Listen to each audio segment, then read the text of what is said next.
Good morning, students. Morning, sir. Good morning. Good morning to all of you. So, welcome back in social science subject live class for standard 10. Okay. So, as all of you knows that currently we are discussing on history chapter 1. Okay. The rise of nationalism in Europe. So,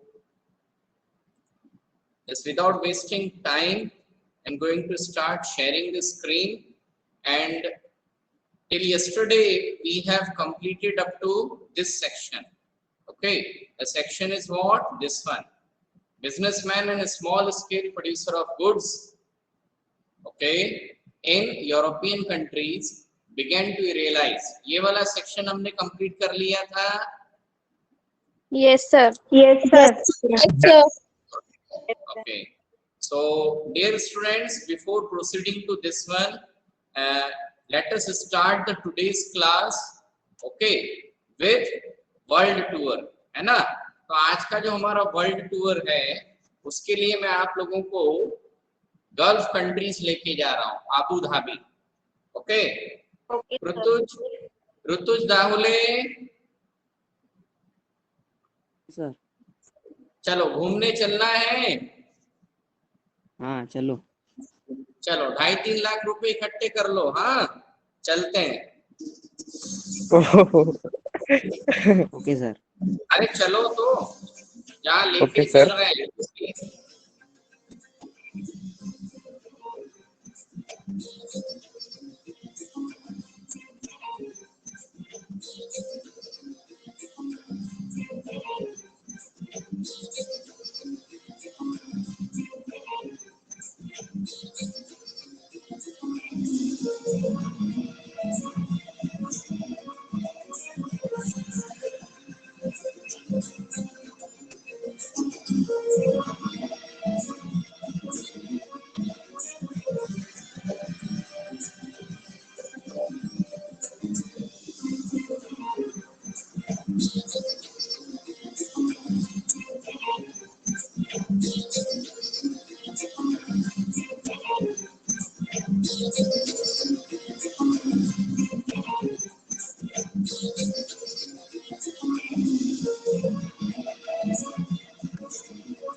चलिए भाई, सो ऋतुज दाहुले,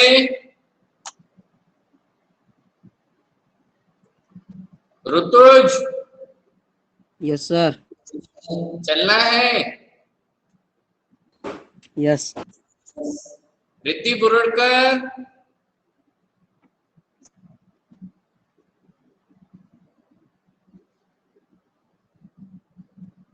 अस्मिता Saha, Yes, sir. it is one of the most costliest palace in the world.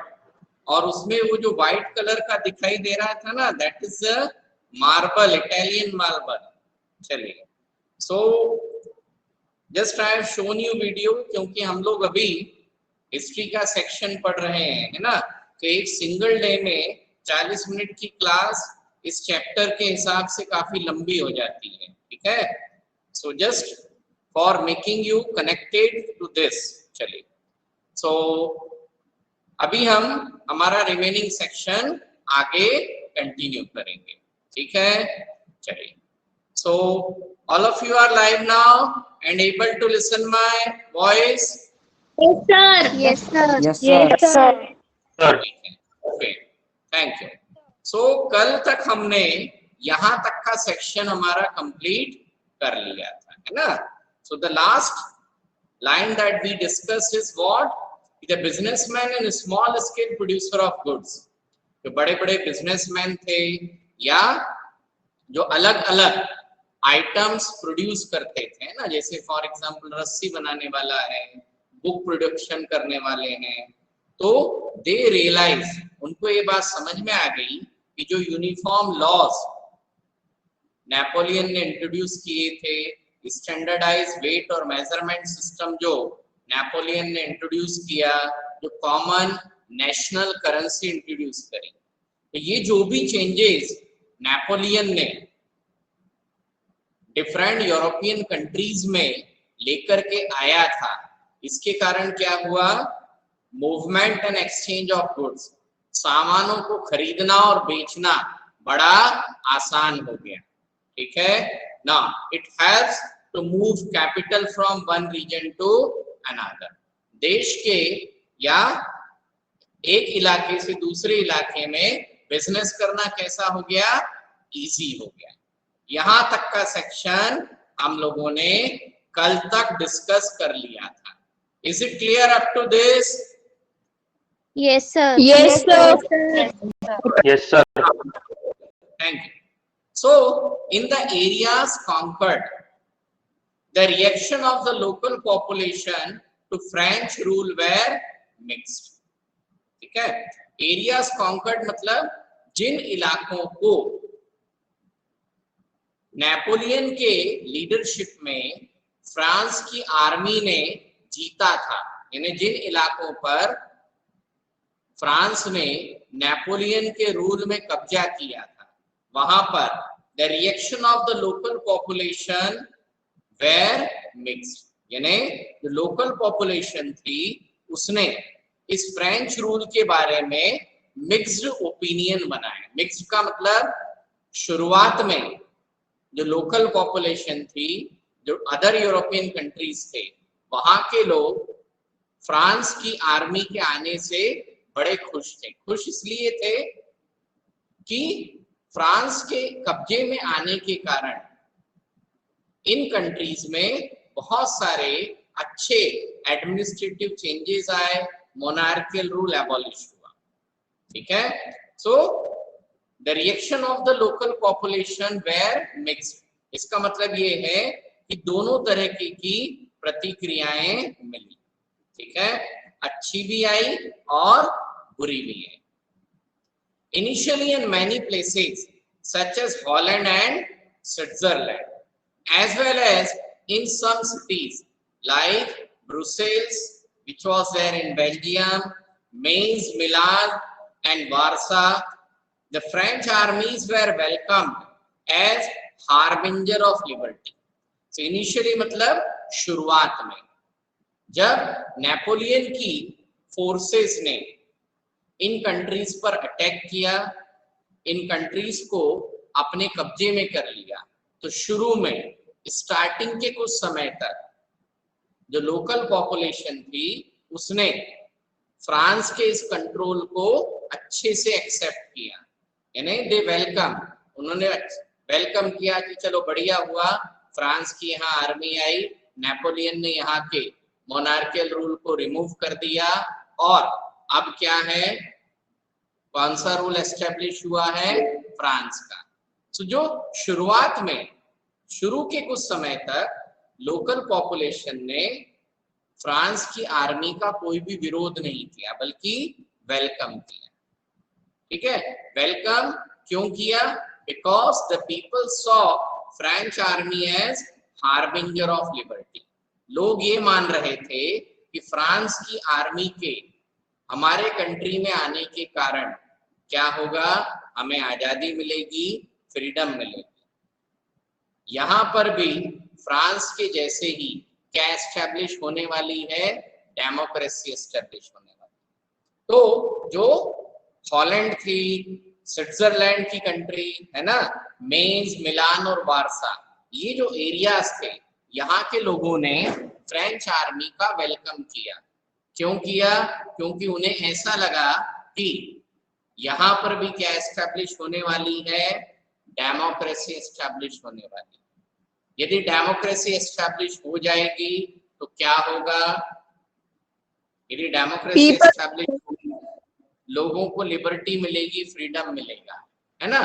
जो आम जनता थी, जो common population थी, चाहे France हो, चाहे हॉलैंड हो, स्विट्जरलैंड हो, इटली हो, बेल्जियम हो, कोई भी यूरोपियन कंट्री, लगभग सारी यूरोपियन कंट्रीज में उस समय पर मोनार्कियल रूल था।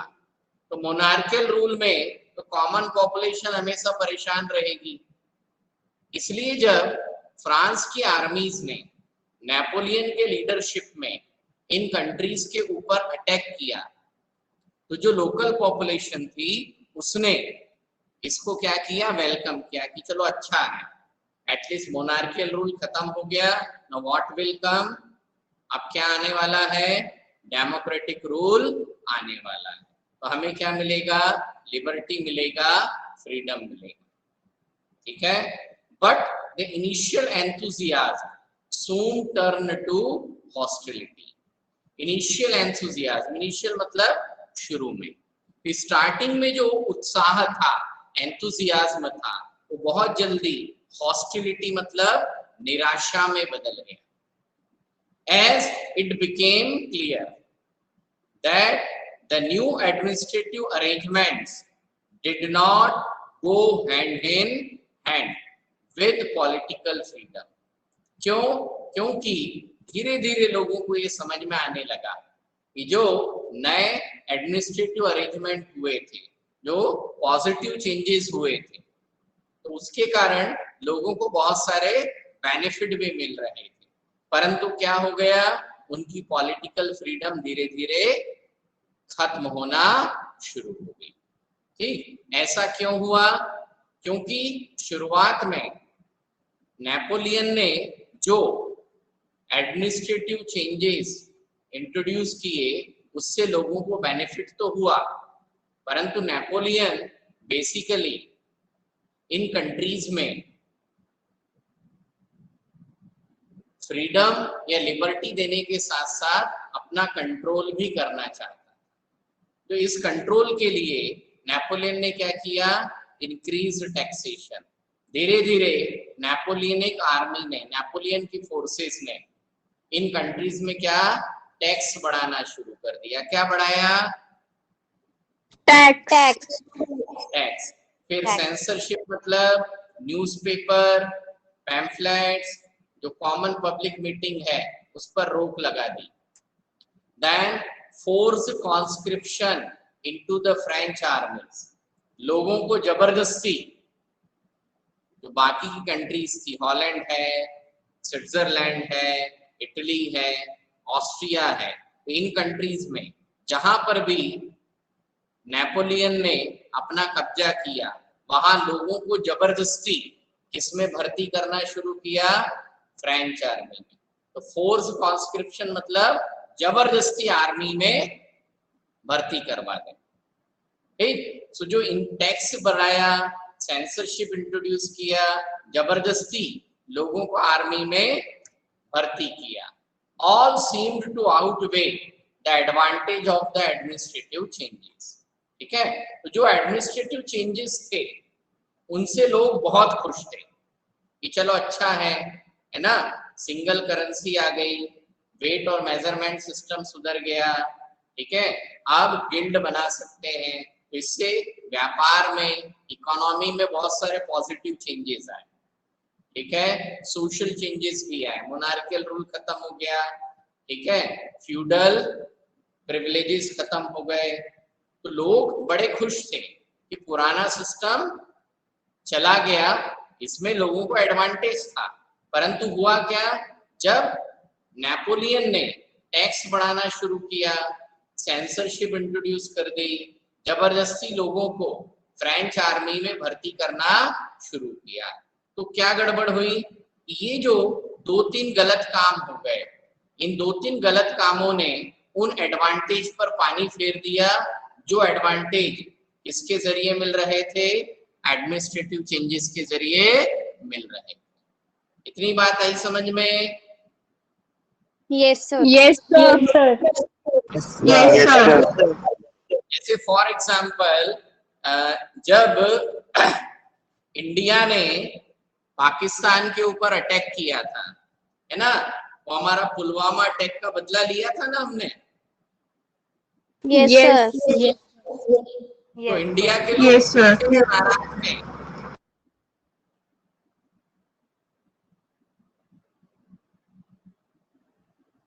हम लोग बड़े खुश थे मोदी गवर्नमेंट से कि नाराज थे?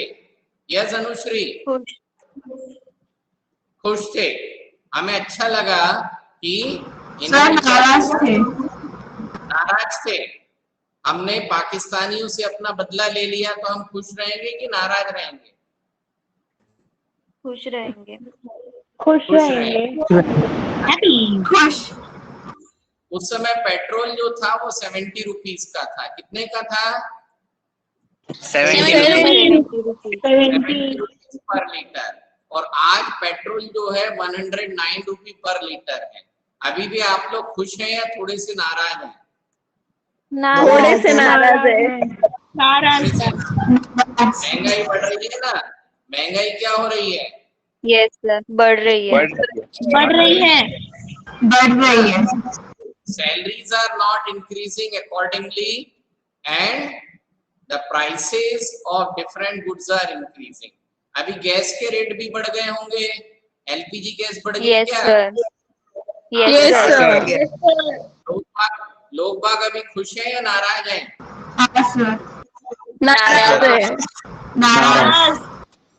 वही की वही कंडीशन कहाँ बनी?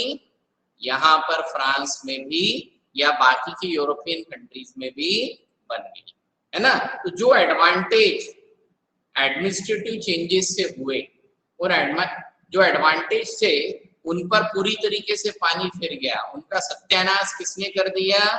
Increase taxation, censorship, force conscription into the French army. ये जो कुछ गलत काम हुए उनके कारण क्या हुआ? वो सारे बेनिफिट खत्म हो गए, वो मजा चला गया जो किसके कारण था? एडमिनिस्ट्रेटिव चेंजेस के कारण लोगों को बेनिफिट मिल रहे थे। यहाँ तक बात आई समझ में? Yes, sir. Yes, sir. Yes, sir. Now, so the next topic is the making of nationalism in Europe. जो अगला टॉपिक है वो क्या है? Making of nationalism in Making of Europe. nationalism in Europe. Okay. Now, so if you look at the map of mid 19th century, you will find that there were no nation states as we know them today. ठीक है? तो mid 18th century का map हमने यहाँ पर ऊपर देखा था कहीं पर। I have shown you one map. Yes, sir. Yes, sir. ठीक है? तो यहाँ पर कहीं नेशन स्टेट्स वगैरह नहीं थे। All these are basically what? The kingdoms. ये सारे क्या थे? Kingdom. Kingdom.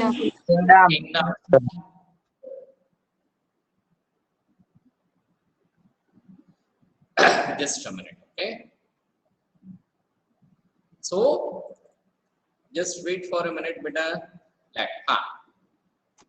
So there were no nation state. कोई भी मॉडर्न नेशन स्टेट या डेमोक्रेटिक कंट्रीज नहीं थे। All where the monarchial countries. सारे कंट्रीज में क्या था? मोनार्कियल रूल था। यहाँ तक बात आई समझ में? Yes, sir. Yes, sir. Yes, sir. Yes, sir. Good. So what we know today, आज जो हमारे पास डिफरेंट कंट्रीज हैं, which are the countries? Germany, Italy and Switzerland. The countries like Germany and Switzerland. At that time, different European countries, not only these three, but many others, they were divided into different kingdoms, duchies and cantons, whose rulers had their autonomous territories. उनके जो rulers थे autonomous territories का मतलब होता है अपने अपने इलाके पर राज्य करते थे अपनी मर्जी से। यदि बहुत बड़ा एरिया है, बड़ा साम्राज्य है, तो उसको क्या बोला जाता था? किंगडम्स। एरिया थोड़ा सा छोटा है, जागीरदार है, तो उसको क्या बोलेंगे? डचीज। ठीक, छोटा मोटा जमींदार है, 5 या 6 गांव का, 10 गांव का, तो उसको क्या बोला जाएगा?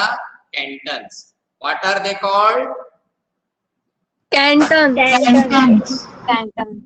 कुल मिलाकर ये सब कहीं ना कहीं कैसे थे? मोनार्कियल रूलर्स थे। कैसे थे? Monarchical rulers. राजा थे। भाई राज्य बहुत बड़ा है तो किंगडम बोल दिया, छोटा है तो डचीज, बहुत छोटा है तो cantons, but they rule as a ruler. ठीक है? Then eastern and central Europe, okay, जो ईस्टर्न पार्ट था या सेंट्रल पार्ट ऑफ यूरोप था, it was under autocratic monarchies. ठीक है? यहां पर कैसा था? मोनार्कियल रूल था। कैसा था? Monarchical rule. Now, which type of monarchy? Autocratic monarchy. Autocratic monarchy का मतलब होता है ऐसा मोनार्कियल रूल जिसमें किंग के ऊपर और किसी अथॉरिटी का कंट्रोल नहीं है। राजा अपनी मर्जी से single handedly, one single person was taking all the decision. So Eastern and Central Europe were under the autocratic monarchy. जो ईस्टर्न यूरोप था, सेंट्रल यूरोप था, वो ऑटोक्रेटिक मोनार्की के अंडर में था. Within the territories of which lived diverse people, और इनके kingdoms में जो कॉमन पॉपुलेशन थी, जो आम जनता थी, वो अलग अलग जातियों की, अलग अलग एथनिक ग्रुप्स की थी. ठीक है. They did not see themselves as sharing a collective identity or common culture. ये जो डाइवर्स पॉपुलेशन थी, ये जो डाइवर्स पॉपुलेशन थी, इनके बीच में कोई कलेक्टिव आइडेंटिटी नहीं थी, इनका कोई कॉमन कल्चर नहीं था. सभी लोग एक दूसरे से अलग अलग थे. तो डिफरेंट कास्ट पीपल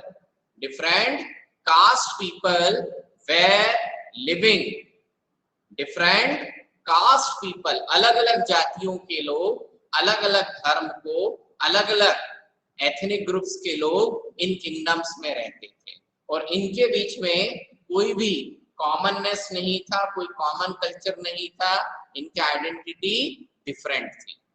इतनी बात आई समझ में? Yes, sir. Yes, sir. Yes, sir. Yes, sir. These diverse people, ये जो अलग अलग एथनिक ग्रुप के लोग इन किंगडम्स में रहते थे. ठीक है. They even spoke different languages. इनकी लैंग्वेजेस कैसी थी? डिफरेंट थी. And they belong to different ethnic groups. इनके एथनिक ग्रुप्स कैसे थे? डिफरेंट थे. ठीक. ना अभी ये जो यूरोपियन कंट्रीज थी, इन यूरोपियन कंट्रीज में कुछ फेमस खानदान, फैमिलीज क्या करती थी? रूल करती थी. इन यूरोपियन कंट्रीज में क्या करती थी? डिफरेंट फैमिलीज, अलग अलग खानदान के लोगों ने अपने अपने किंगडम्स बसा करके रखे हुए. ठीक है. सो इसमें से एक हमें फैमिली दी है, कौन सी? Habsburg. So the Habsburg empire. Habsburg empire means Habsburg dynasty, है ना. जैसे मान लो हमारे यहाँ पर जो ऊपरवाही विलेज है, कौन सा विलेज बेटा? ऊपरवाही. ऊपरवाही विलेज के जमींदार कौन सी फैमिली है? श्रुति अगलावे. बल्कि फैमिली. बल्कि फैमिली वाज ए जमींदार ऑफ ऊपरवाही. तो हो सकता है जैसे मान लो मंगी विलेज है, तो मंगी विलेज में आगलावे फैमिली का रूल चलता हो. गढ़चंदूर में मान लो निखाड़े फैमिली का रूल चलता हो, है ना. फिर ऐसे अलग अलग एरियाज में कोई ना कोई एक सिंगल फैमिली होगी जिसका रूल था. ठीक है. तो वही कंडीशन कहाँ था? यूरोपियन कंट्रीज में. यूरोपियन कंट्रीज में जो हैब्सबर्ग एम्पायर था, ठीक है, यानी हैब्सबर्ग फैमिली, उसने यूरोप के अलग अलग एरियाज में क्या अपना किंगडम एस्टैब्लिश करके रखा हुआ. For example the Habsburg empire, it ruled over Austria and Hungary. ठीक है. सो ये जो एम्पायर था, it was a patchwork of different region and people. यानी इनके एम्पायर में अलग अलग इलाके शामिल थे और अलग अलग पीपल, अलग अलग लोग शामिल थे. यानी कहने को एक सिंगल फैमिली इतने किंगडम पर रूल करती थी, परंतु इस किंगडम में, इस एरिया में रहने वाले जो लोग थे अलग अलग इलाकों से थे और डिफरेंट कास्ट और कम्युनिटी के पीपल वहां पर रूल करते थे. It included the Alpine region of the Tyrol, Austria and Sudetenland, ठीक है, as well as Bohemia, where the aristocracy was predominantly German speaking. ठीक. Then the Habsburg Empire also included the Italian speaking provinces of Lombardy and Venetia. उस Habsburg Empire का कब्जा Italy के कुछ इलाकों में भी था। What were the areas? Lombardy and Venetia. वहां पर कौन सी लैंग्वेज बोली जाती थी? इटली।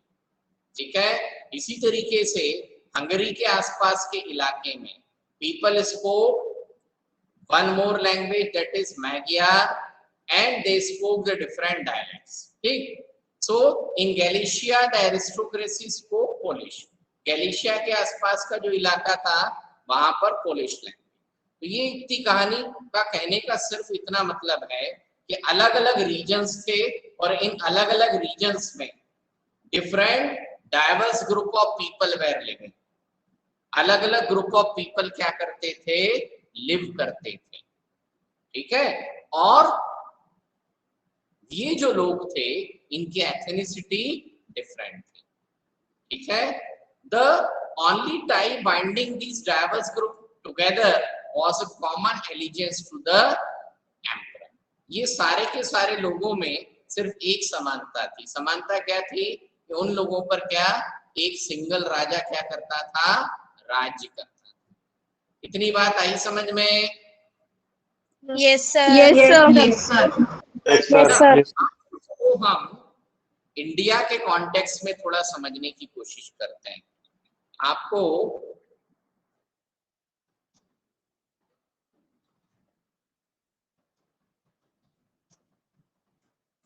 just a minute,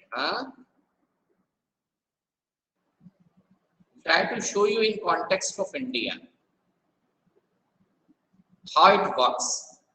अच्छा, how many of you have knows about Jodhpur? Jodhpur सुना है? Yes, sir. Yes, sir. हाँ सर।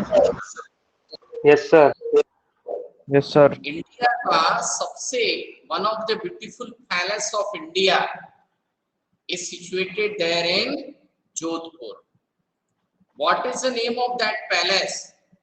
किसी को मालूम है क्या उस पैलेस का नाम?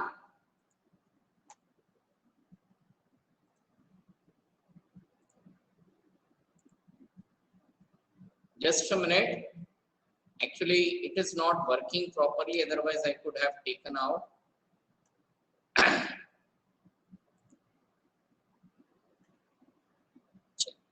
चलो मैं आप लोगों को ये जो जितना पेज ओपन है उसकी मदद से बताता हूँ, है ना। What is the meaning of की Habsburg empire ruled on a same dynasty. अभी आप देखो, this is a princely state. Princely state मतलब उसका खुद का एक किंगडम था। ठीक है, तो आप यदि देखें, there is a place called Akora Padar, है ना, एक छोटा सा जमींदारी था। So which dynasty was ruling? Rathore. ठीक है, अब उसी डायनेस्टी के एक पर्सन ने अपनी जमींदारी किसी दूसरी जगह पर जाकर एस्टेब्लिश कर दी। At which place? आहोर। है ना।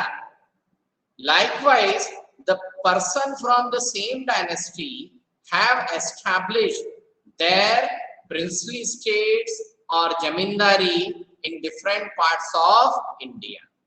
इतनी बात आई समझ में? Yes, sir. Yes, sir.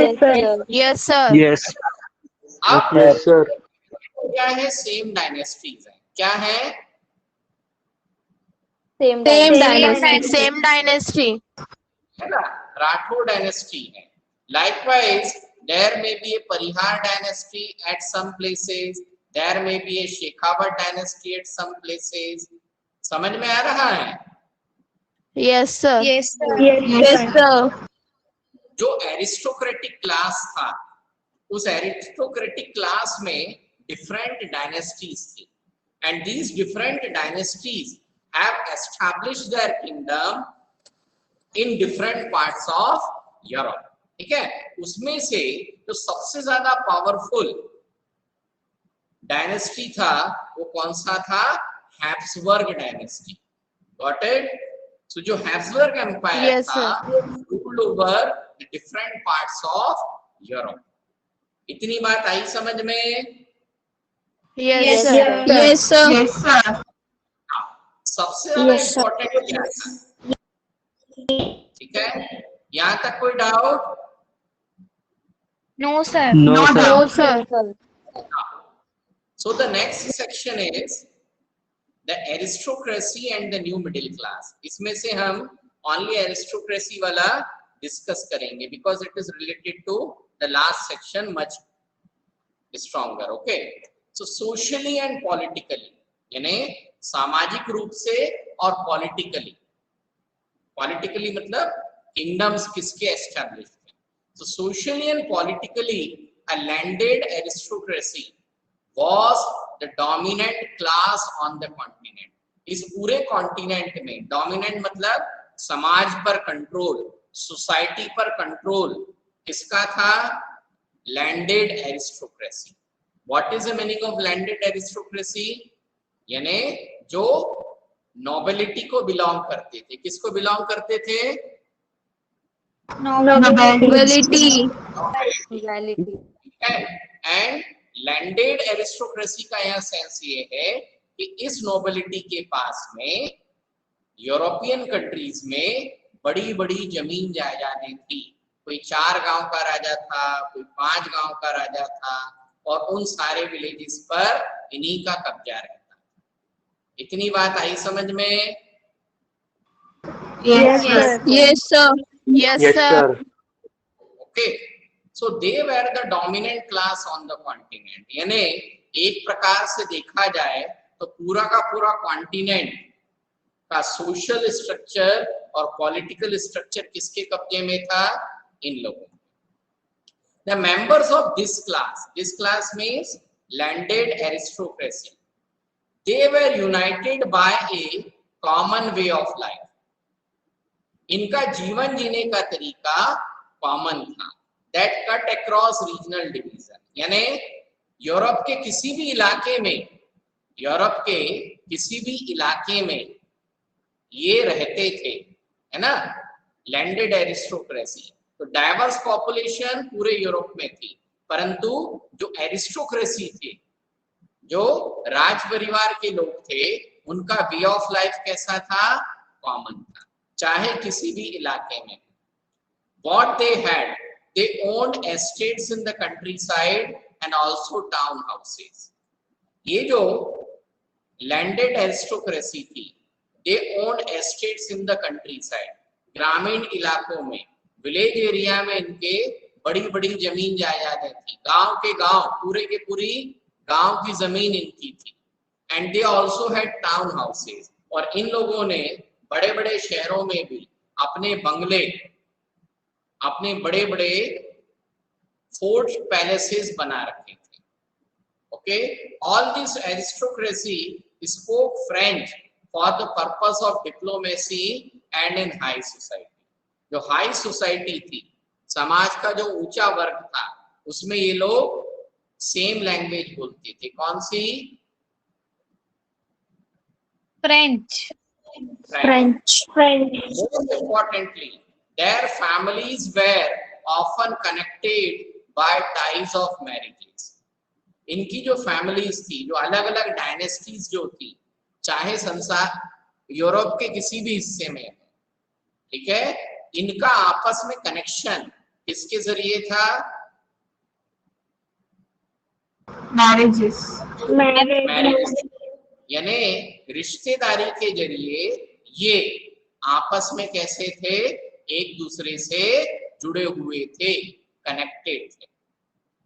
This powerful aristocracy was numerically a very small group. संख्या में कैसे थे? बहुत कम थे. कैसे थे? कम Okay. अभी how they were connected with the marriage ties, है ना? एक किंगडम का मैं एग्जांपल लेता हूँ. Have you ever heard about the kingdom of Alwar? Yes, sir. चलो, वो फिल्म देखी थी सांड की आंख? Yes, sir. उसमें जो महारानी थी वो रियल थी. हाँ, वो महारानी रियल थी and she was from the Alwar princely states. ठीक है. अब अपन मैरिज ऑफ टाइप्स का चेक करते हैं कि हाउ दे आर कनेक्टेड. है ना। अब यदि आप देखें, यहां से बताता हूं,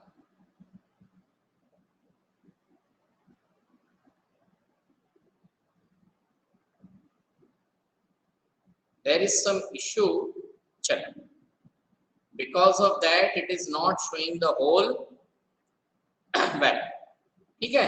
अभी यहाँ पर आप देखो, for example this is a king, है ना, किंग ऑफ अलवर, ठीक है। Now he is married to the another dynasty.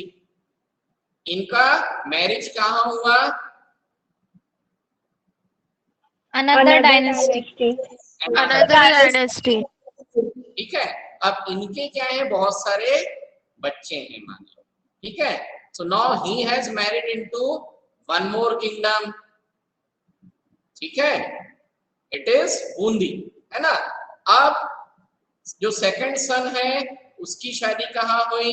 Palitana में। तो जो पालीताना का किंगडम है, it was of another dynasty, it was of Another dynasty. Dynasty. समझ में आ रहा है?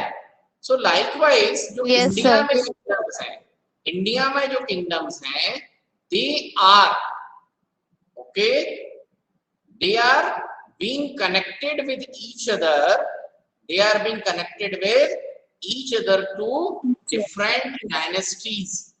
अलग अलग डायनेस्टी का आपस में क्या है? मैरिज टाई के जरिए क्या है? रिश्तेदारी है। इतनी बात आई समझ में? Yes, sir. Yes, sir. Yes, sir. सो जिस तरीके से इंडिया में ये सिस्टम बना हुआ था, the same system was there in European countries, okay। So these dynasties, that is their families, were often connected by ties of marriage। शादी ब्याह के जरिए, रिश्तेदारी के जरिए ये क्या थे? एक दूसरे से कनेक्टेड थे, ठीक है। चलिए एक बहुत अच्छा सा वीडियो दिखा रहा हूं, ठीक है। Then we will switch off, just a minute, this is not the video, it will be played after the ad, sorry। Subscribe करें हिस्टोरिक हिंदी यूट्यूब से पहले। कहते हैं कि भारत में कभी एक ऐसा समय था कि यहाँ के राजा लग्जरी के मामले में किसी से पीछे नहीं रहे। ऐसे ही एक राजा लग्जरी कार बनाने वाली कंपनी रोल्स रॉयस को जब अपना गुरूर दिखाया तो वो भी उसे देखकर दंग रह गए। उन्होंने रोल्स रॉयस को घुटनों पर ला दिया था। महाराजा जयसिंह प्रभाकर ने आखिर ऐसा क्यों किया, चलिए जानते हैं। ये बात है 1920 की, जब महाराजा जयसिंह अपने देश से दूर लंदन में अपना समय व्यतीत कर रहे थे। भारत में तो वो सोने से लदे और बड़े काफिलों में घुमा करते थे, लेकिन लंदन में वो एक आम जीवन बिता रहे थे। माना जाता है कि इस कारण ही उन्होंने कोई शाही पोशाक नहीं पहनी और ना ही उनके साथ दर्जनों नौकर थे। वो बस अकेले ही लंदन की सड़कों पर घूम रहे थे। एक दिन ऐसे ही घूमते हुए उन्हें एक सड़क किनारे रोल्स रॉयस का शोरूम दिखाई दिया। माना जाता है कि जयसिंह लग्जरी गाड़ियों के बहुत शौकीन थे। शोरूम में नई रोल्स रॉयस को देखते ही उन्होंने उसे लेने का फैसला कर लिया और बढ़ गए शोरूम की ओर। अपनी पसंदीदा रोल्स रॉयस को लेने के लिए जयसिंह इतने उतावले थे कि उसी वक्त उसे खरीदने की फिराक में दुकान में घुस गए। दुकान में जाते ही उनकी नजर उस गाड़ी पर पड़ी जिसने उनका ध्यान अपनी ओर आकर्षित किया था। वो उस गाड़ी को निहारने लगे और अब उनके फीचर्स और दाम के बारे में जानने के इच्छुक थे। उन्होंने पास में ही खड़े एक अंग्रेज सेल्समैन से गाड़ी के बारे में पूछा। उस सेल्समैन ने महाराजा जयसिंह को देखा और गुस्से में आ गए, क्योंकि जयसिंह बिल्कुल ही साधारण कपड़ों में वहां गए थे। सेल्समैन को लगा कि वो कोई गरीब भारतीय है। उस सेल्समैन ने तुरंत ही जयसिंह को गाड़ी के बारे में बताने से इनकार कर दिया और उन्हें बाहर का रास्ता दिखाने लगा। कहते हैं कि जयसिंह इस तरह से अपनी बेइज्जती होते हुए भी गुस्सा नहीं हुए, बल्कि शांत खड़े रहे। थोड़ी देर और उस सेल्समैन ने महाराजा की तौहीन की और फिर उन्हें शोरूम से बाहर निकाल दिया। महाराजा जयसिंह ने अपने गुस्से को काबू में रखा, क्योंकि वो अपने अपमान का बदला अपमान के जरिए ही लेना चाहते थे। वो दुकान से निकल गए और सीधा चल दिए अपने होटल की तरफ। महाराजा जैसे ही होटल पहुंचे वो बहुत ही ज्यादा गुस्से में थे। अब उनके दिमाग में बस एक ही बात चल रही थी, उन्हें रोल्स रॉयस को सबक सिखाना है। वो एक बार फिर से अपने राजा के रूप में आए। उन्होंने उस शोरूम को खबर पहुंचाई कि अलवर के महाराजा यहाँ गाड़ी खरीदने आ रहे हैं। खबर सुनते ही शोरूम के बाहर रेड कार्पेट बिछा दिया गया। उनके आगे हर किसी ने अपना सर झुकाया। उन्होंने आते ही सीधा 7 रोल्स रॉयस का ऑर्डर दे दिया और उसी समय उनका दाम कैश में चुकाया। इतना बड़ा ऑर्डर सुनकर शोरूम में हर कोई हैरान हो गया। इतना ही नहीं, उन्होंने गाड़ियों को सीधा भारत अपने राजमहल में पहुंचाने के लिए कहा और साथ में उस घमंडी सेल्समैन को भी। शोरूम वाले इतना बड़ा ऑर्डर मिलने पर खुशियां मना रहे थे, जबकि महाराजा का असली खेल तो अभी बाकी था। गाड़ियां जैसे ही भारत पहुंची, महाराजा ने अपना खेल शुरू कर दिया। उन्होंने सभी गाड़ियों को नगर पालिका को दे दिया और कहा कि आज से शहर का सारा कचरा इन्हीं गाड़ियों में उठाया जाएगा। और ये सुनते ही उस सेल्समैन के पैरों तले जमीन खिसक गई। जैसे ही ये काम शुरू हुआ, इसकी खबर जंगल की आग की तरह हर जगह फैल गई। हर कोई ये सुन के हैरान हो गया कि भला इतनी महंगी गाड़ी कोई कैसे कचरा गाड़ी की तरह इस्तेमाल कर सकता है। हर सुबह उस लग्जरी गाड़ी को नगर पालिका के लोग कचरे से भरते थे, जिसे देखकर अंग्रेजों के चेहरे का रंग गायब हो जाता था। महाराजा जयसिंह का ये दाम देखकर वो सेल्समैन भी समझ गया कि उसने गलत जगह पंगा ले लिया। जब यह खबर यूरोप और अमेरिका में पहुंची तो रोल्स रॉयस के ग्राहक इसे सुनकर बहुत दुखी हुए। रोल्स रॉयस के नाम में अब पहले जैसी रईसियत नहीं दिखाई जा सकती। हर कोई मजाक उड़ा रहा था कि जिस गाड़ी में भारत अपना कचरा रखता है, उसे कैसे कोई चला सकता है। देखते ही देखते रोल्स रॉयस का मार्केट नीचे गिरने लगा। ग्राहक अब उनकी गाड़ियों में दिलचस्पी नहीं ले रहे, कंपनी नीचे गिरने लगी। दूसरी ओर महाराजा जयसिंह प्रभाकर इस पूरे नजारे का मजा ले रहे थे। उनका प्लान पूरी तरह से काम कर रहा था। जब रोल्स रॉयस अपनी साख बचाने में कामयाब नहीं हो पाई तो उन्होंने अपने घुटने जयसिंह के आगे फेंक दिए। कंपनी की तरफ से उन्हें एक पत्र आया जिसमें रोल्स रॉयस ने उनसे माफी मांगी और कहा कि उनकी गाड़ी से कचरा उठाना बंद कर दें, सब मुफ्त में। महाराजा का काम तो हो चुका था, इसलिए उन्होंने बंद करवा दिया। महाराजा जयसिंह ने पूरी दुनिया को यह दिखा दिया कि इंसान को कभी भी उसके लिबास से नहीं आंकना चाहिए। Yes. Have you enjoyed this video? Yes, Yes, sir. sir. Yes, sir. Yes, sir. Yes, sir. Class. Thank you.